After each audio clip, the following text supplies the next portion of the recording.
Okay, so what do you think applies? I think establishing a vision or mission statement is important for any group like this. That's a way to make sure that everyone's on the same page, like boiling everything down to a sentence or two, and then keeping that vision statement sort of present and visible is a good reminder to kind of, keep on track.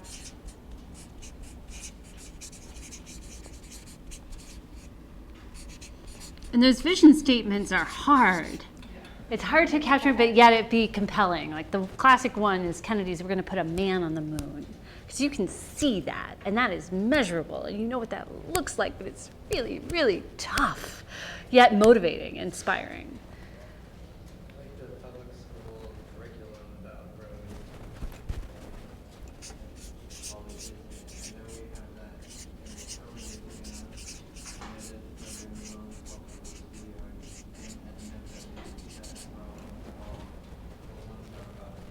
Louisiana, Mm-hmm. at least I think in what the Energy New Orleans wants people to go through, like it seems to work there.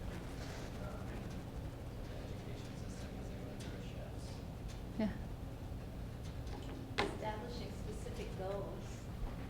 Mm-hmm. Like Peggy said, they established 20% as the baseline and a goal to aim toward. Yeah, and now what Center for Regional Food System is doing is that they are establishing a shared measurement project. So every single one of those goals should be able to be measured in an academically sound way, but they also want everybody who's involved in this. I'm going to show you kind of a network that's been established around this since it came into being in 2010, that everybody can contribute data and how they can do that. And right now, if you go to Good Food, the website that's on there, you can see that there's a report card from the last year on each of those goals saying where they've done well and where they haven't. I like the definition of good food. Yeah. I think that's really important. The goal has to be based on what the range is.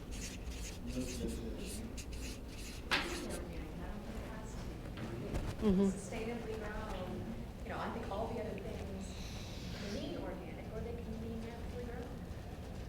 Mm-hmm. That not using the word organic or certain other words can be calculated too, because there's some words that are definitely going to be divisive. And organic is an example of a word that can often be divisive. I think that's why it's not in here. Yeah, it's sustainable. And organic and sustainable leaves a lot, I think, probably more room for your own definition, which I think is really helpful too sometimes. It's In more our inclusive. Yeah. Yeah, it's inclusive. Mm-hmm. Sometimes. So I'm going to put inclusivity.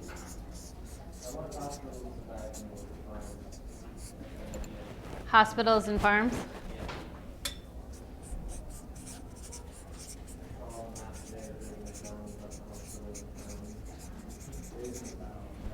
Mm-hmm. All right. Anything else that you like from this or you feel like applies? Affordable? All people have access, realize it. So affordable and accessible to all? I like that they categorize priority areas by type, market-based, land-based, community-based. To me, that helps take the big ideas and make them more doable, which is the way to identify who's responsible, who's the Mhm. audience, who's the impact. Yeah, and it's really helpful going to policymakers because you can say, where's that symbol? That's something that you can do.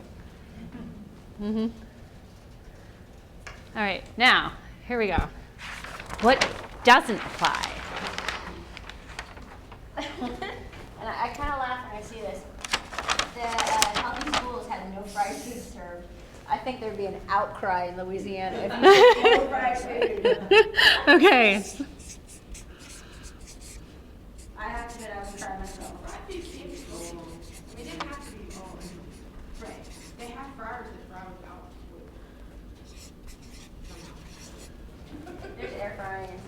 but, Mhm.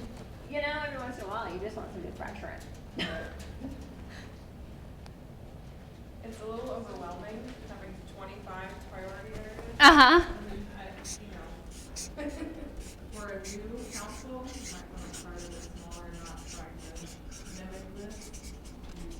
So, I don't think establishing Louisiana as a place to be culturally based is good. Why? Because I don't think we kind of think of ourselves as like the place that should be doing that. Like, that's not where our heads are, maybe. Why? There's established food trails all over Louisiana. That are They amazing. kind of already have that Well, done. and Yeah. When I think as the place to be, meaning aiming to be the place, the #1 state in the country for local community-based food systems, and I don't think that would sit well with some people. If number 10, if the goal is like, I think that's some people would be like, oh, that's a really far away goal for us. We can't be the best state in the country right now. Louisiana already produces a lot of the nation's food. I mean, a lot of the seafood and the Produce some of the best rice. rice, we do rock Some of the best pecans. pecans. Plus, we have the whole food culture that's unlike any other state in the country. Yeah, we're not, Michigan's not known for our food culture. Hey, don't underestimate pasties. Like, New Orleans is so local and has been forever Mhm. that they won't even let, like, they put a pita pocket or something by the Whole Foods, and it was like you had just killed New Orleans because you let a franchise restaurant that was owned locally, and a franchise owned by local New Mhm. Orleans in, this sacred place. It's only for local people on Magazine Street. So I Next think to Whole next to Foods. Whole- Yeah. So, Whole but, Foods was an exception. but what I'm hearing is that but what I'm hearing is that there's food pride in Louisiana, but there's also whether we're ready to step up and say we're the place nationally. But if there's just a disagreement in this room, then that's something you're going to need to work out if that's going to be one of your goals. I thought that was because good eggs fail in this region because we don't have the community-based source. of Good Eggs food. didn't fail because we don't have the community-based source. Good Eggs failed because they grew faster than they were ready to grow because they got a ton of money and they said, New Orleans was their low-income experiment. I kind of copied Good Eggs on a lot, so I know I've read every piece of literature there is about Good Eggs. 10 minutes? And they went to different places for specific reasons to try to work out their model.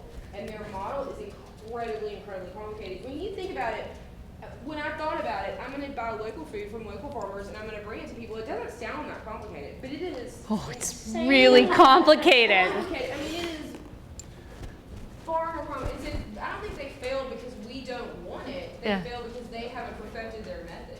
Okay, so since 2010, in Michigan, with Center for Regional Food System being this backbone organization, these are all the different entities that have been come to be networked, things like that, in order to have that vision of 20% of food consumed in Michigan be from Michigan by 2020. All of these, so we have a food hub network that just deals specifically with what exactly you're talking about. How do you get enough local food, aggregate it, and distribute it out? And it is not easy. And then there's the network of local food councils where our job is to look at the policy and push the policy and bring people all together in these rooms and keep them together. But each of these local food councils, the UP is a lot different from where I am, and they all have their own basis and things like that. There's the Fair Food Network, which I'll talk a little bit about later, and we're lucky to have them in our state, but they're having a national influence. There's a Good Food Fund that's specifically for financing that was launched this year. There's an Interagency Food Policy Committee. That's that committee at the statewide level that I talked about. There's a steering committee that's from people across the state in all these sectors guiding this. There's the Michigan, this is the Michigan Food Farmers Network, farmers market network, just specifically dealing with farmers marketing. There's a farm institution network where they work with local school directors and farm to school and also farm to hospital.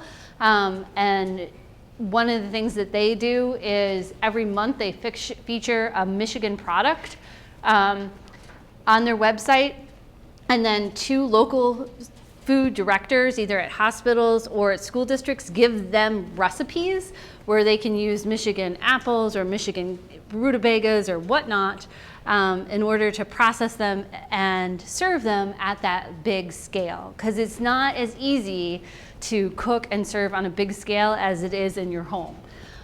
Michigan State Extension, and then Michigan Department of Agriculture is in there. So all of these folks are all working together.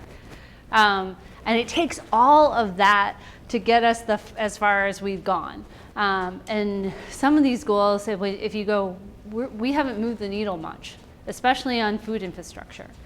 And like in Michigan during deer hunting season, you cannot get, you can't get meat processed because we don't have enough meat processors. So we don't have a food infrastructure to support what our vision is. So you could advance it.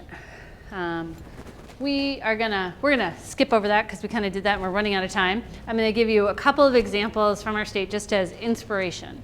A lot of you talked about what can you do that's rural. So I'm giving you an example from Michigan, which is the UP. So that's the Upper Peninsula, this guy up here, where you kind of forget about it, because Michigan is one of the few states in the union where you can go, I live here. But if you have the Upper Peninsula, you're kind of like up here. It's home to 3% of the state's residents, and it makes up 1/3 of the land mass. And this is about actually 1/3 of the size of Louisiana. So I think there are 18 people per square mile. So it's a rural place. It's beautiful. I suggest you visit in summer though, especially being from Louisiana. They have a food council that's called the UP Food Exchange, and actually they have 3 different councils, one in the west, and this side of the state really more identifies with Wisconsin because Wisconsin's right here. There's the central food hub that's coordinated by the health department. There's the central food hub that's coordinated by the Marquette Food Co-op, which is awesome. They have in their new store, they have cold storage and dry storage for local farmers. And they offer it for free because the challenges of this very harsh winter, they'll get snow and frost in September. So they've had local producers producing potatoes who all their seed potatoes were frozen and they didn't have anything for the next year. And then the Eastern Food Hub, and that's coordinated by Michigan State Extension. So if you can advance the slide, I'll show you what they do. And this is all, this is not paid staff. These are all organizations saying we're going to contribute our folks' time to this, whether it be the co-op extension or the health department. So they assist with the development of 3 regional food hubs. Some work on very small scales. And they serve as a portal for farmers, businesses, and individuals. So if you're looking to do something in local food, they're going to find a way to help you in the UP. And one of the reasons that the local food is so important is, again, because of the snow. There are times where there are snow events where no trucks can get to local grocery stores for 2 days if they're coming from Wisconsin. They can't get through in Wisconsin. There's a bridge between the 2 peninsulas, but if the wind is high enough, no trucks can go over because the trucks will go over. So what they do, and they, again, have been in existence since, I think, 2011. They have these 3 different hubs. Each has a slightly different mission. They all have committees. They all do things with committees. It's structured that way. And the work's done by the partner agencies. Then the next slide shows what they actually do. I keep on saying we're going to do this. They have annual food summits in each region. In talking to them, they said these summits, these events, which are really time-consuming to plan, these are their lifeblood. This is how they get new people. This is how they keep people invigorated. This is how they keep their mission and their message out there. They have a website where there's an exchange. They also have a food and farm directory, so much like what you have, that you can go and find your local producer and find who you can buy from. They have an online marketplace where producers will post and restaurants and institutions will buy. They also have aggregation and distribution assistance, so if you want to grow potatoes and you need to get in with somebody else, they'll find a way, and education and communication. One of the things that they've done is that they went to USDA and said, look, we have a really, and the connections came through MSU, but we have a problem here is that most of our fruit and vegetable farmers or local produce are very small. They were 10 acres or less. In order to get to this next level, not sell direct to consumer at farmers markets, which again with a very short growing season is not very profitable, they need GAP certification, so good agricultural practices. It's very expensive. So what they did is they went to USDA, and USDA said, we're going to run a pilot. They ran it in 3 places. Michigan was the only one that passed. In that you can then have 10 farms or a group of farms participate as a group. So each of the farms was 6 acres or less. It's estimated it was a $700 savings per farm. That may not seem by much, but all these farms, their gross income range between $6,000 to $10,000. So these are farmers who are living on the margins anyway. And this is probably somebody else in their family has a full-time job that's really keeping them going. So the group passed, and now they can expand their markets. And also with the farmers, so Marquette Food Co-op provided the training, found training, and also provided forums for all these farmers to come together and work together and then have the same forums and have the same way. Because the way this works is only 3 farms get inspected. If those 3 farms pass, all 10 pass. And so then, because this was successful, USDA is going to look at whether they can do this at a larger scale. So if that's something that you would help your producers here, then that's something that you definitely should talk to USDA about. Another program that I'm going to talk to you about is Double Up Food Bucks, which was started in Michigan by the Fair Food Network. Funny story, Fair Food Network was actually supposed to be Fair Food Foundation, and then the main benefactors had actually invested most of their money with Bernie Madoff, and lost a fair bit of it, so now it's Fair Food Network. Anyway, so Double Up Food Bucks, which is also known as Market Match Program here in Louisiana, works this way, is that a family pays $20 in SNAP at a farmer's market. And the way the program works now, it has to be a farmer's market. They receive an additional $20 in Double Up Food Bucks for locally grown fruits and vegetables. So they doubled their bucks. So now a family, instead of having $20 worth of food, now has $40 worth of food. Then that local farmer also gains new customers and a new market. If you can go to the next slide, this is what the impacts were after 5 years. Michigan farmers earned over $5 million. 85% of farmers participating made more money. SNAP sales at farmers markets have grown to 1.7 million. So just because you have folks who have SNAP doesn't mean that they are not assets. They are absolutely assets. And the incentives led to 4.3 million in economic activity. We do SNAP, and we did Double Up for a year. And we did the kids program where they got like $10. Mm-hmm. And it's made a huge difference. This summer, especially when we had the kids program, a couple of my offenders were turning in $400 token redemption sheets for 2 days at market. Mm-hmm. Whereas before it took 2 days at market to barely break 100. Right. Yeah. So now this program is implemented nationally in the U.S. Farm Bill. One of the things, though, that happened when there were hearings at the U.S. Senate level was the folks who testified before the Farm Committee, before the Agriculture Committee, were farmers from Western Michigan saying how much this improved their business. Because they knew that those might be the best people to talk to that group at that point in time.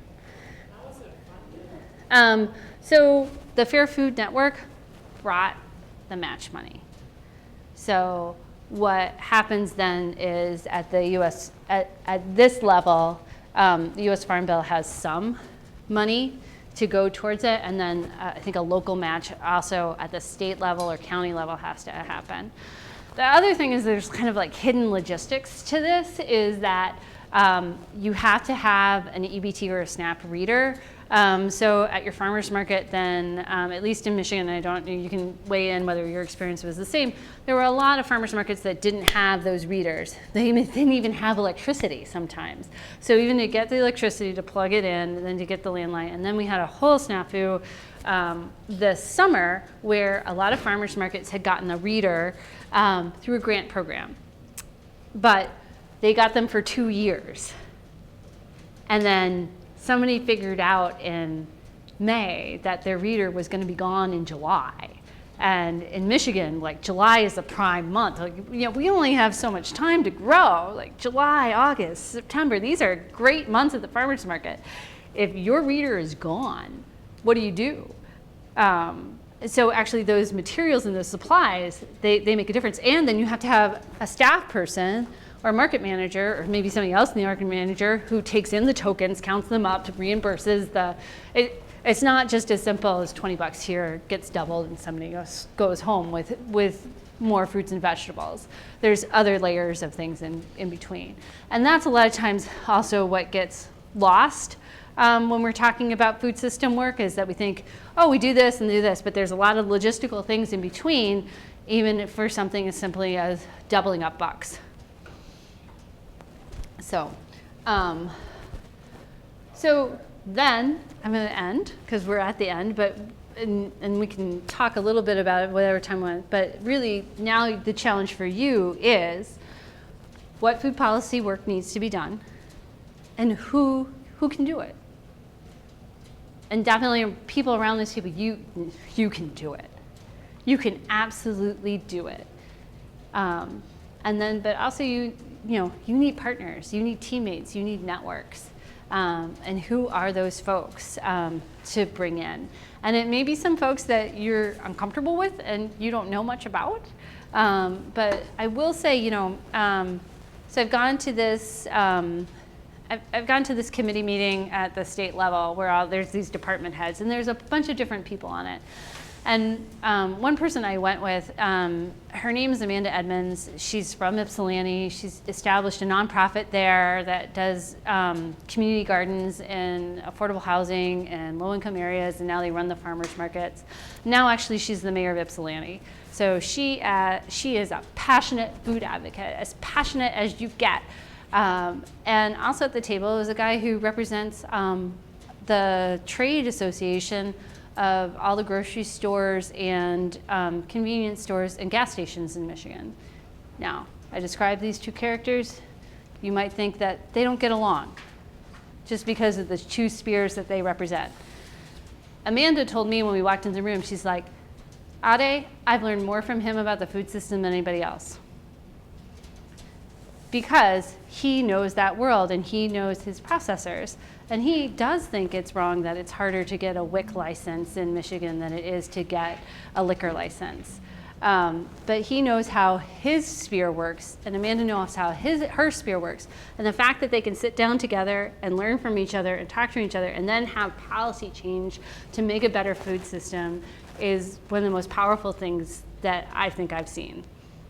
So my challenge to you is to find your Amandas, find your Ades, find all those folks at the table and bring them together to make the changes in your food system that you want to see.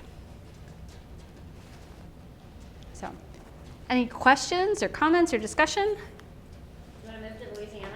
What? You want to move to Louisiana? No, my husband is a confirmed Yankee.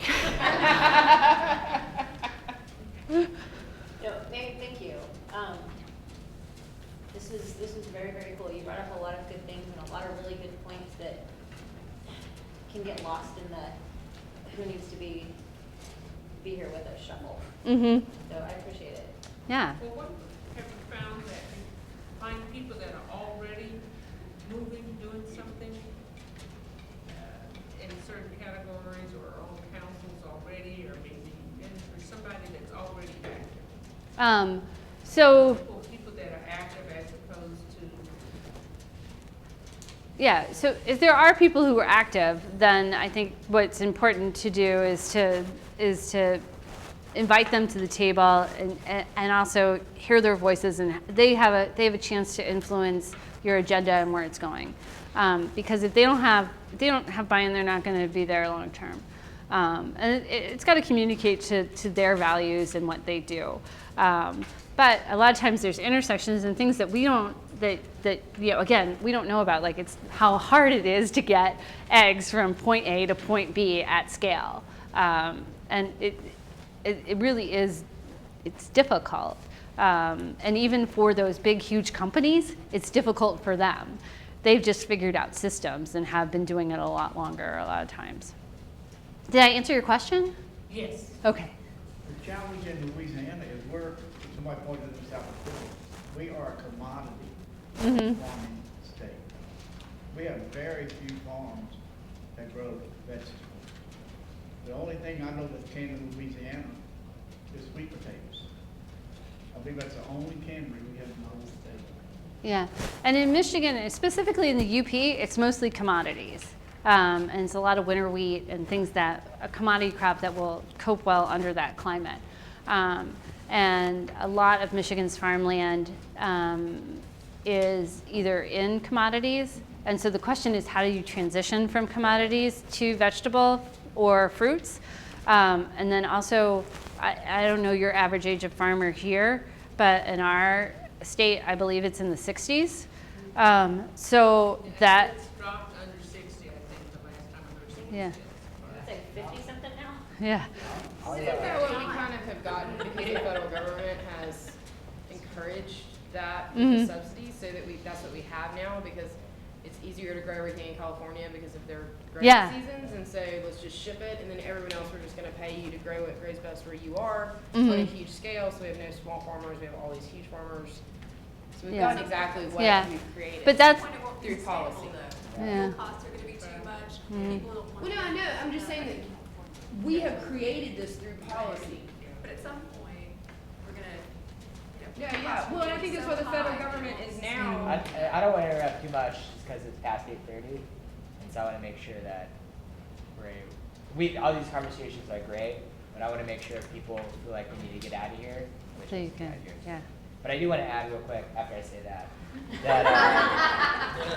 that a good example of commodity states that are leading there's lots of examples of commodity states like Iowa and Illinois and Kansas that are leading the country in terms of local food infrastructure. And finding and developing in Iowa, for example, on the second ever statewide food policy council.